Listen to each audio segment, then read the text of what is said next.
now, Milwaukee has a curfew in place for teens under the age of 17, and we've heard leaders addressing plans to combat violent crimes in the city. And today, we're joined by Milwaukee Police Chief Jeffrey Norman. Thank you so much for being here. I do want to start with the curfew. Is the decision to enforce this curfew because of Friday's mayhem, last week's mayhem, or is just something that the city has been working on? It seems like some community advocates are confused with the way that this all came out when we know that only 2 were minors.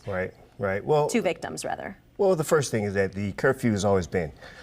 This is not a new ordinance, this is not a new rule, but we recognize the need to make sure that our children are safe in regards to being out there in these situations where violence is erupting. There's no reason why we should have someone as young as 15 or 16 being victims of violence. But also, we also understand that there are issues of our children get involved in, auto thefts and whatnot. So we want to make sure that they're at home, safe. And Chief, what do you have to say to families, community advocates that say that they hear about these plans, but they see no action done? What can we all do to participate in the solution? So one is being part of that mediation. We've seen conflict erupt in so many different ways where firearms are being used to unfortunately resolve it. We need to understand that we know that person. We know that issue. How can we intervene and impact that? Obviously, for us, we are bringing out the resources in regards to having officers and being there, the visibility, putting that type of resources, not only in downtown, but across the city. But we also need help in regards to that those who are angry about something. And some of these issues are like 2 years old. That is not healthy to have that erupt in such a way that it's not only damaging for that individual, but for the community as a whole. Yeah, absolutely. Now, I think this topic has come up quite some time, or many times within the last couple of days. Is the police department outnumbered?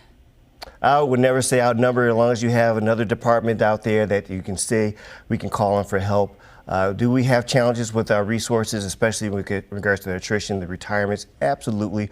We're working on that. I know that we have a class in-house, but we also have a lot of different partnerships out there from the federal level, from the county level, and also local level. So it's always reassuring that when we do need that assistance, that additional assistance, we can call on someone. Yeah, and I think you made this very clear in one of your interviews. You said parents have to step up.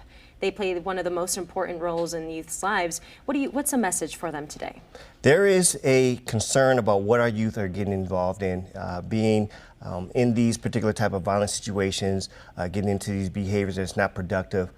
Please have a discussion with your children. Please have some type of impact that says, hey, you're not going out because we know that there's nothing out there for you after 10 on the weekdays, 11 o'clock on the weekends, but also elicit help. There's help out there. There's resources out there.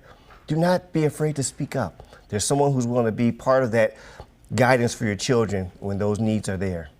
And I do want to ask you, Chief, how is the morale at the police department? I feel like we hear about all the violent crime, the shootings and everything, and we rarely check in to see how you all are doing. Have you talked to your officers? What's that like? Yes, and I always like to say this anecdotal. It's not like I had a survey out there, but it's challenging. I mean, you've seen some of our press releases. We have individuals pointing weapons at our officers. They are firing shots at our officers. Our officers there, when that incident happened downtown, where they ran into it, not from the incident. So there are challenges in regards to, there's anxiety, there's frustration. At times we have to do longer hours, but we have a wellness team. I have my commanders to check in because we all know that we're human and we need to be able to be reassured and understand that thank you. And I say this with all type of genuineness. Thank you to the men and women of the Milwaukee Police Department doing their part in regards to impacting public safety in our fine city. Yeah, really quickly, are you nervous for the summer? I am always looking for opportunities to improve. I will say this, that I am excited that we have some great teams on not only MPD, but with our federal partners. So I'm confident that we can work through any particular challenge that may come up during the summertime.